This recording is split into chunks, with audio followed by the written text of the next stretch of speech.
The trend for the fourth quarter, the last two quarters has been pretty much stable. Majority of the companies have come out with numbers which were in line with estimates, so there were no surprises.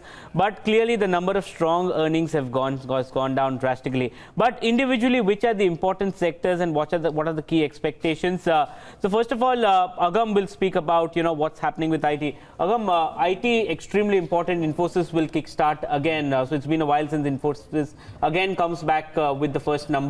Right. What are the key expectations from the entire IT pack?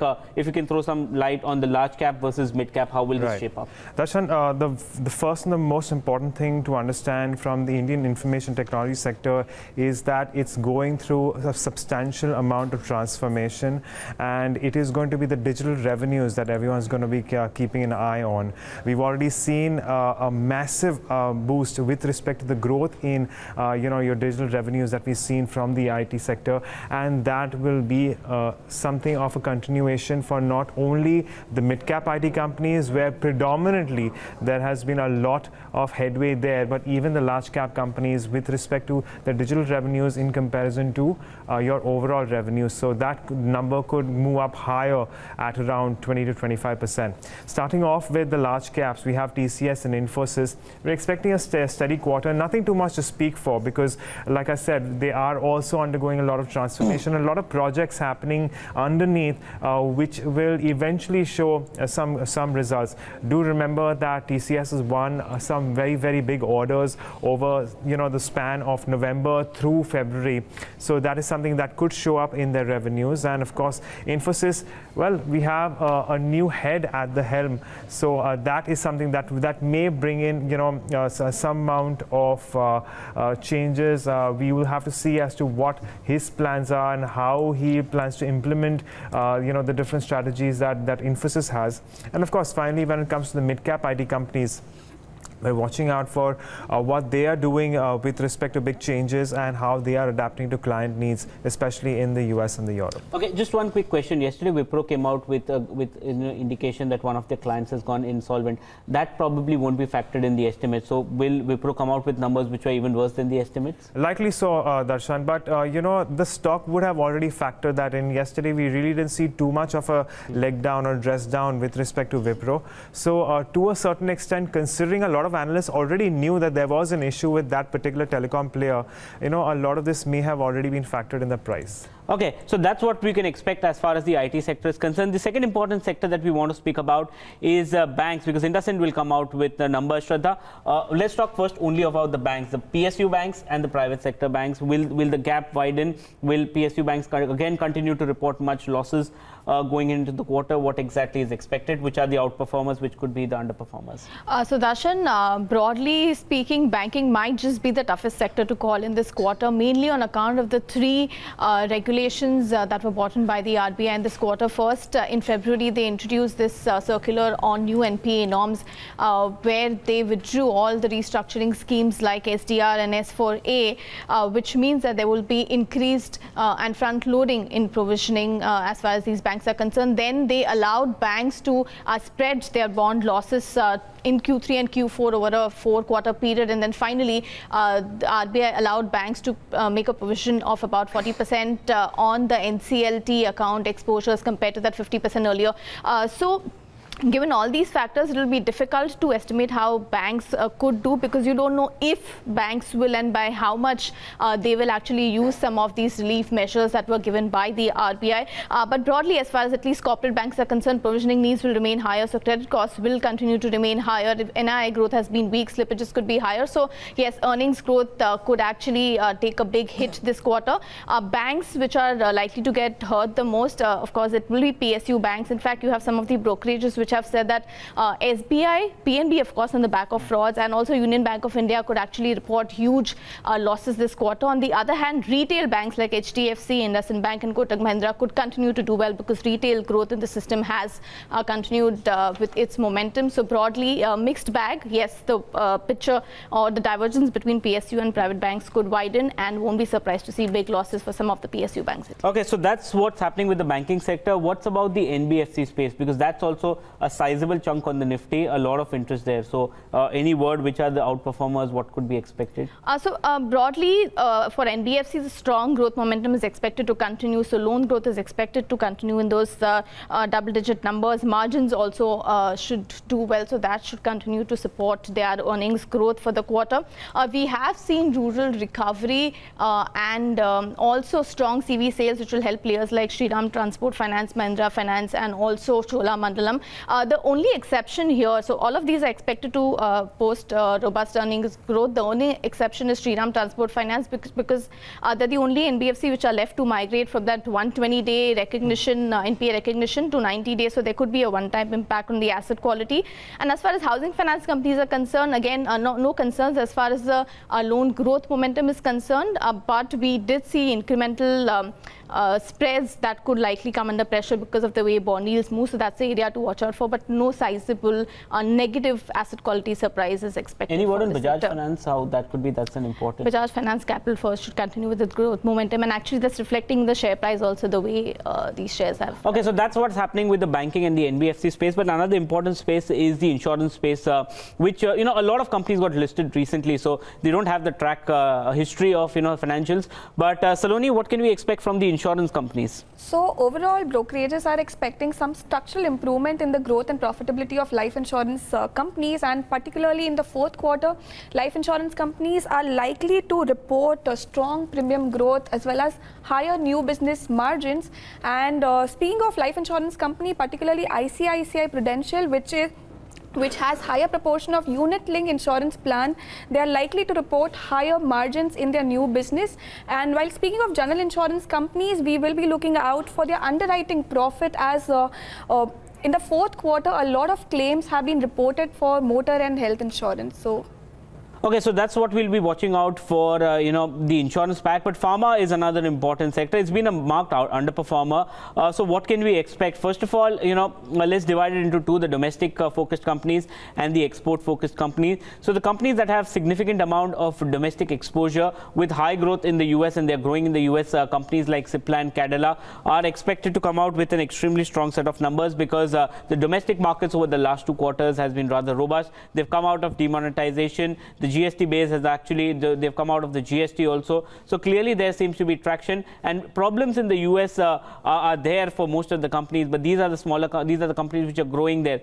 So for smaller generic companies, the environment is much better than the larger generic companies. But the larger generic companies, be it the Sun Pharmas, be it the Dr. Reddy's, Lupins, or even the Aurobindo Pharma, it is expected to be rather weak. Some of them may even show in a degrowth this time around, because US pricing pressure and competition is certainly there to stay for the pharma sector. But another sector which is actually in focus over the past few days is the metal sector, which did reasonably well, especially steel, which did reasonably well in the third quarter. Can this run rate continue into the third quarter? What are the good? What will happen in the steel companies, in the aluminium companies, and overall metal and mining space? Nikki, what can we expect from the fourth quarter? Darshan, you are expecting yet another good quarter coming in from metal companies, at least so to say for ferrous, that is the steel space. This is because of their ability to pass on the hikes that we've seen in the last 3 months. So on back of that, we're expecting healthy realization for all the ferrous companies in the like of Tata Steel, JSW Steel, SAIL, and also we're expecting good set of numbers coming in from JSPL. Besides that, non-ferrous company, however, are expected to report some kind of modest earning recovery growth in the quarter 4, given that companies like Hindalco, Nalco, they are expected to be impacted by LME hedges that have been created, and also the incremental cost pressures that we are witnessing right now. But then, Darshan, we'd like to keep an eye out on how the cost of how production has moved out in China after the curtailment of the winter cuts which took place, and also we'd like to see how the aluminium space is moving now, given that the shutdown we were witnessing both in Norsk Hydro and along with the US sanctions which have come in on Russell.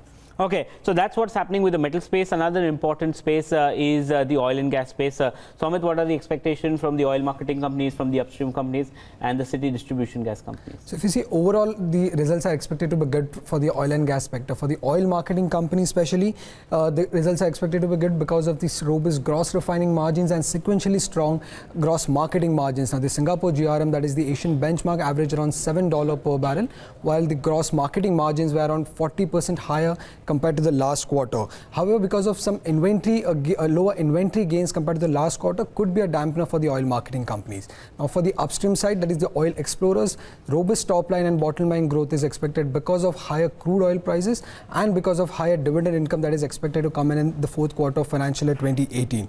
Now, on the gas side, if you see, the GAIL is expected to report a steady quarter because of petchem and transmission business, while city gas distribution companies are expected to report strong volume growth and margins in the fourth quarter. And for Reliance Industries, again, the petchem business is expected to outperform the refining business. But when it comes to Reliance Industries nowadays, it is the Jio financials that the street will be watching out for. Okay, so let's focus on telecom then. A word on Jio, and how are the telecoms companies expected? Most of them probably could report even a loss this time around. So except for Jio, the telecom sector as a whole, if you see, the results are expected to be a bit weak. For the service provider space, it is expected to be weak because of tariff cuts, ARPU downtrading, ARPU means average revenue per user, and because of a cut in international termination rates. Now for Airtel, yet again, the healthy trends are expected from the Africa business. But if you see on a consolidated basis, there are reports that are suggesting that Airtel might report a loss for the first time, and this loss will be for the first time in the last 61 quarters. For Infratel, tenancy additions will again remain a concern and will remain under pressure, and the fourth quarter will actually see the full impact of the tenancy losses that happened in the last quarter, that is the third quarter of financial year 2018. So this quarter will see the full impact, and again tenancy additions will remain a concern because of the consolidation in the service provider space. And for Jio, the numbers are expected to be good, but we'll have to see because we don't have, as of now, we don't have any brokerages that have come out with estimates what the numbers will be, but the numbers are expected to be good overall for Reliance Jio. Okay, so that's what's happening as far as the entire telecom space is concerned. Another important number will be the auto numbers. If you're looking at, Yatin, if you're looking at the sales that have come out, monthly sales have been extremely strong for the two-wheelers, tractor numbers. Rural demand is improving. So what exactly is expected from the auto companies as such? Darshan, more importantly, the commercial vehicle segment, which was bleeding till now, especially for Tata Motors, the standalone business, we are looking at some green shoots. So be it the two-wheeler space, commercial vehicles, or the four-wheelers, everything has been doing well in terms of volume growth. Of course, some dampener is on the raw material cost front, wherein we could see some margin pressures because most of the companies have not been able to pass on that raw material price hike to the consumers. In fact, if you look at aluminum, steel, the key raw materials for the auto industry, the costs are higher. So, because of that, we could see some, issues on the margin front. But of course, this time in the fourth quarter, we had good volumes coming in, largely due with the fact that last year was a low base because of demonetization. If you look at the volume growth for companies like Mahindra & Mahindra, Ashok Leyland, as well as Tata Motors on the commercial vehicle front, on the tractor front, has been encouraging. So there we could see some good positive upside on the margin front because we have the trucks players wherein the discount has reduced, tractor volumes have been stronger, which will probably lead to a better operating leverage for all of these companies. Of course, Tata Motors will also be in focus on the back of Jaguar Land Rover because there we are expecting a steady quarter. Of course, there could be some weakness in JLR because we had seen some phasing out of models in the fourth quarter. The volumes in the European markets were quite weak. So on that front, we could see some pressure points as far as JLR is concerned for the Tata Motors consolidated entity. And if you look at the higher shares of three-wheeler in Bajaj Auto sales, that will be driving the overall performance there. Hero MotoCorp, they had record volumes for the fourth quarter. So we could see some good margin improvement there as well. And Eicher Motors, of course, on the back of good commercial vehicle performance and good volumes at the Royal Enfield segment could aid the overall performance. Yeah. So what about Auto Ank? Because what's expected from the larger mid caps, Motherson Sumi, Bharat Forge, Bosch, the tire companies? Anything? Right. Any word on that? So if you look at Bharat Forge, you have been tracking the Class 8 truck orders, how they have been moving on the higher side. So on the back of that, we have auto ancillaries like Bharat Forge and Ramkrishna Forgings benefiting. If you look at the anti-dumping duty on Chinese tires, they will benefit companies like Apollo Tires, JK Tire, and most of the tire companies on the back of better tonnage volume, because we have the trucks, tires which have higher tonnage as well as higher, impact on the top line. Also, if you look at, companies like Motherson Sumi, they will be benefiting because of the euro depreciation and overall good volumes as far as the international markets are concerned. And of course, as I was mentioning, on an overall basis, if you look at generic auto ancillary companies, they will be benefiting because of the good domestic growth that we have seen on the OEM front. Okay, Agam, consumer FMCG important. Last quarter was rather stable, no major surprises except for Titan and Jubilant. Right. What's expected this time around?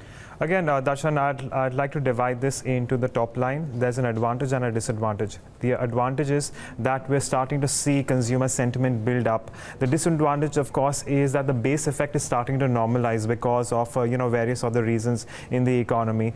Coming down, and that's as far as the top line is concerned. Coming down to the margins, again, a positive is that we are likely to see the effects of premiumization on a lot of these products, which will push margins higher.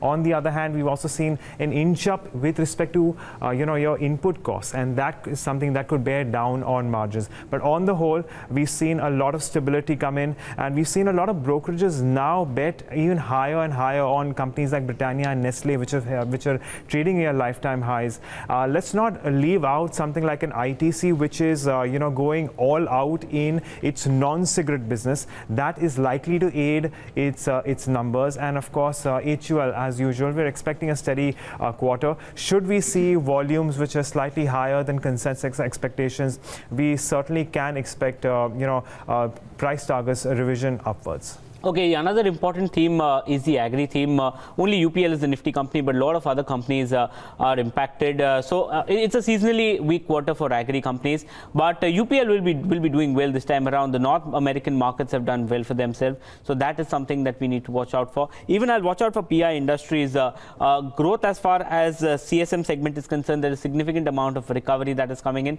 So that is something that will aid PI Industries. And finally, margins of fertilizer companies will be impacted because of higher raw material costs this time around. The other important sector is the capital goods and infra space.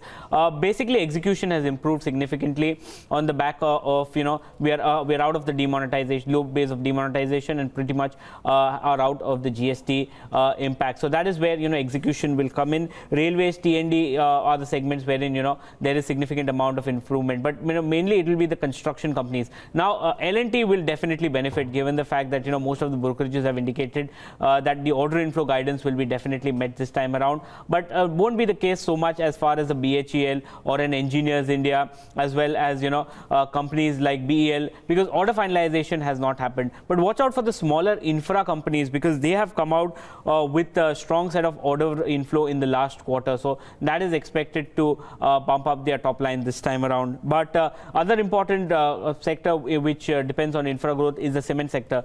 Nikki, what's expected from the cement space? We're not expecting great set of expectation, at least for cement sector. Single-digit volume growth is what we're estimating for this quarter as well. We all know that the prices have been depressed, and these most of the regions have been unable to take price hike. Even if they have rolled back in a span of 15 days. However, East India companies, these East Indian region is something has been able to consistently at least sustain the kind of pricing that we've seen, if not cut or hike the prices. So we are expecting some sort of good performance coming in from the pan-India players, be it in the like of Ambuja Ultra, and also we're expecting good set of expectation coming in, numbers coming in from Dalmia Bharat. However, the pricing pretty much remains depressed. There is no demand that is coming in.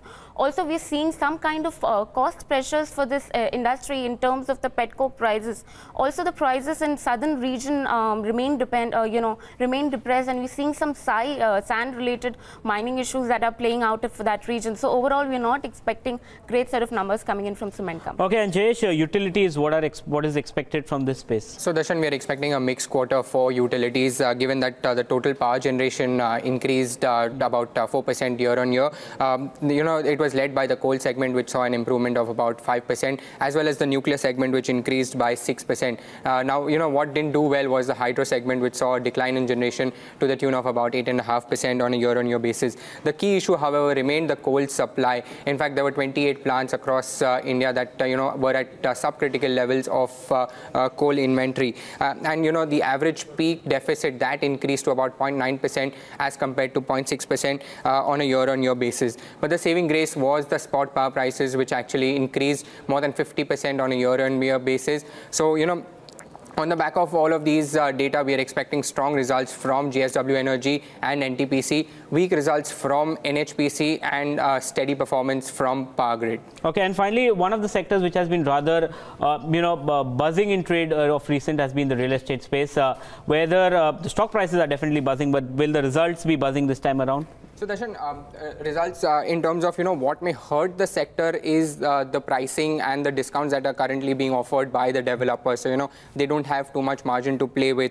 Also, what we are seeing is that there are very limited new launches. So except for Sobha, I don't remember seeing any new launches announced by any of the companies. So these are the two factors that we are watching out for. In terms of what's working for the sector is that there is a general sense of improvement post RERA and GST implementation, and there is an improvement in the new sales that we have seen in the last couple of months. There was an ANAROC report as well, which suggested the key 7 cities have increased the new sales. Also that the commercial space is doing really well and the absorption is at a high rate. So backed by these, what we are expecting in terms of the stock performance, stock results is strong results by Sunteck Realty, Sobha, and Oberoi Realty. Okay. With that, it's a wrap on this edition. That's a comprehensive analysis of what we can expect from the fourth quarter earnings this time around.